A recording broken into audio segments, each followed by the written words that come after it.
I sat down at a 21 table at the Sands. And my husband, being who he was, knew Frank Sinatra very well. And Frank came up to the table and he absolutely said to Dan, bet it all. So Dan did. And Frank turned over the cards and magically we won. It has been said that the best classroom is at the foot of an elderly person. I know that to be true because I get to meet so many remarkable and inspirational seniors every day in court. Unfortunately, very few of them ever get a chance to tell their stories or share their wisdom. Until now. Welcome to the story of my life. I'm Lynn Kessler, and this is the story of my life. I was born in New York City. My parents were both of German descent. My mother at that time was 37 years old, so she was having a baby at a very late age. She was a great mom. I had a dad that was wonderful, taught me how to play cards. He did have multiple sclerosis, and that was a little bit of a blip in our lives. I was sort of the center of my parents' world because their world had shrunk because of my dad's illness. So I was sort of the apple of their eye. Yes, I do. I used to love to neck in the car with a guy called Phil Dolan. I was a real necker. I was pretty naughty. When I say pretty naughty, I don't mean sexually. I was adventurous. The greatest day was when I was called back to the Copacabana to dance. It was not just, any old thing. To be a Copa girl was something. The Copacabana was the most important nightclub in New York City. You had to go downstairs and you came into this magical place. It had everything going for it. And the people that played the Copacabana were wonderful talents. Jimmy Durante, Johnny Ray, Dean Martin, they all played there. And I had the privilege of being one of the girls. We were respected. I never felt put down or demeaned by anyone. Maybe it was what I put forth too.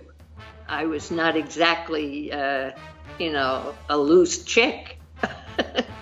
And I had a girlfriend who was a gorgeous girl. I was pretty, but she was gorgeous. And she said, you should go out with Danny. You will like him a lot. So I went out on a date with Danny, and lo and behold, I liked him a lot. He was charming and head of OK Records, and I fell madly in love with Danny Kessler. And at the Copacabana, I met a man called Jack Entrada, who brought me out to the Sands in Las Vegas. I got out there in '51. It's hard to put it in words, the excitement of the whole situation. It was such a special time in my life. I mean, here I am, 21 years old, and have all this glamour and have the best costumes you could have. Honey, I'm speechless even thinking about it all. At the Sands Hotel, I did a little specialty number called "Ooh, Look at There, Ain't She Pretty?" And I was the special little dancer that did a few twirls. When I was at the Sands, Jack Entrada came up to me and said, "Lynn, don't go home. I'll help you.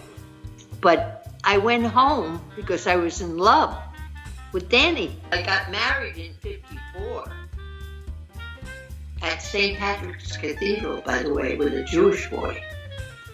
Now that's hard to do. All the people in the music business said this is never going to last.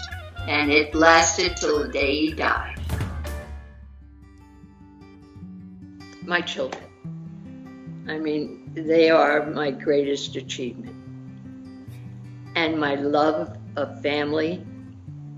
And that's it, kid. It's as simple as that.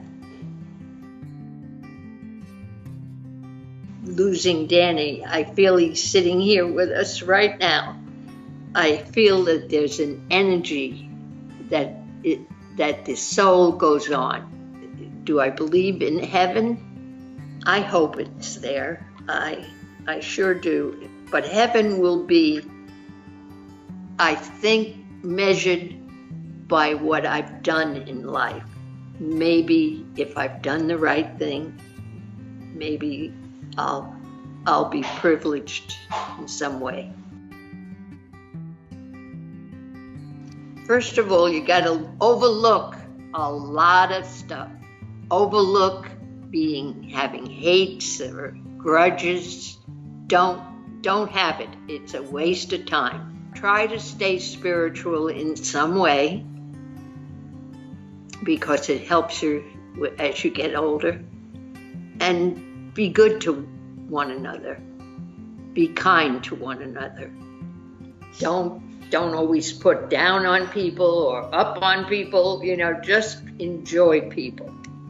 I watched Funny Girl last night, and when they sang that song, People Who Need People, that would be my mantra. That's about it, honey.